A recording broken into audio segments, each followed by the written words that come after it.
wanted to talk about the agencies that were present today. I believe, okay. Midna Taveras, Senior Policy Analyst from New York City Housing Authority. Okay. Jacqueline Melendez, Office of Family Information and Action, New York City Department of Education. Commissioner Beth Berlin, Office of Temporary and Disability Assistance. Seth Donlin, Director of New Initiatives and Chief Inspector, Frank Richards, Housing Preservation Department. And Office of District Attorney Cyrus Vance Jr. So we appreciate all the folks that have come through. I know people have seen the tables in front. We have some wonderful direct services providers that are in the front, so if people have not wanted to see them, to get information about the services that they're going to be able to provide to our communities, to our young people. I would still encourage you to do so. They'll be here through until 8:30. I guess we should introduce our panel and have them go up on stage. We have David R. Jones, Esquire.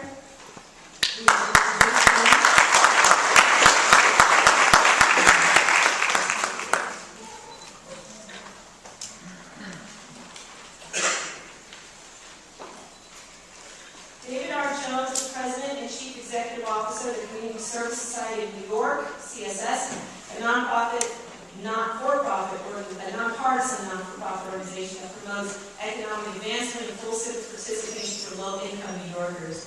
Mr. Jones, an outspoken advocate for low-income New Yorkers, writes bi-weekly newspaper columns in the New York Internet News and El Diario. David R. Jones, Esquire.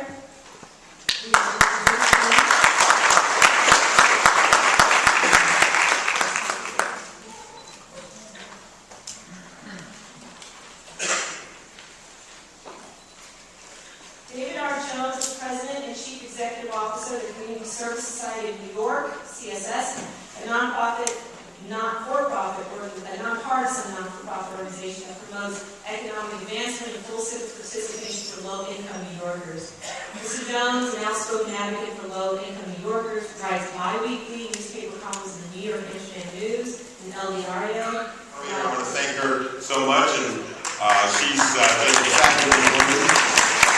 Who is going to be our Harlem's version of Oprah Winfrey tonight.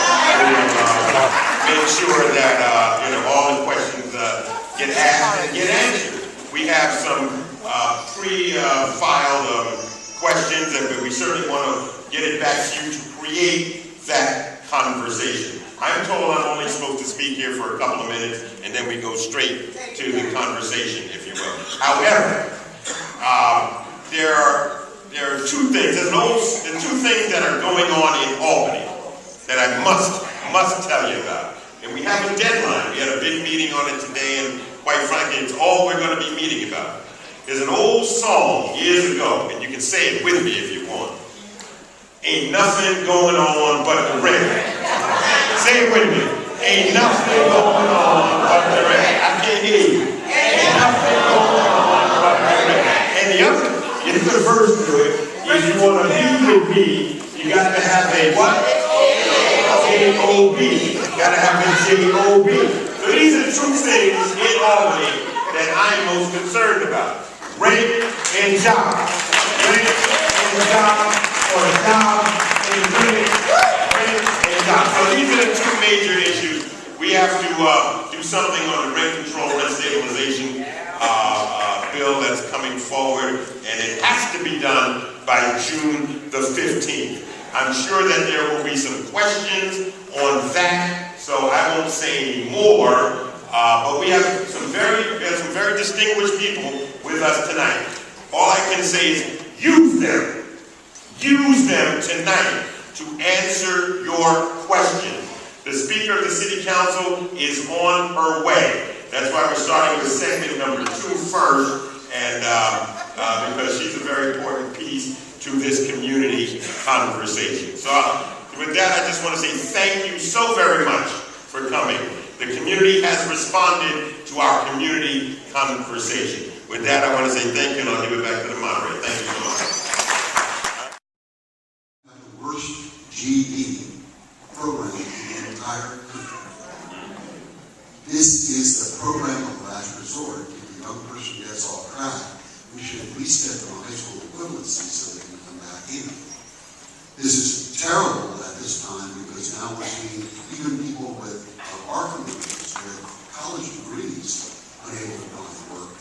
Think of someone with no credential. So we think there has to be a major reinvestment and effort on this. And my final, and I'll stop, is we've got nearly 60,000 young men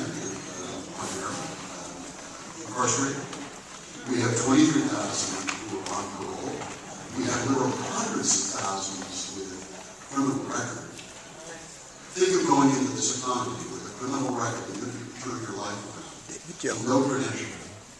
I joked with the new Attorney General, you know, we could reformat our criminal justice system, take out all the gyms, and put in 7-day-a-week GED programs to make sure no one comes out unable to participate in life. And I said I'd take out the gyms as well, because if I'm running down the street on Fulton and Road Street at 63, I want flagging for the felons with their But I think the whole notion of redesigning our criminal justice system around making sure everyone who goes through it regretfully comes out with credentials and skills is vital to save a generation. Adrian, can I just say, I just want to add,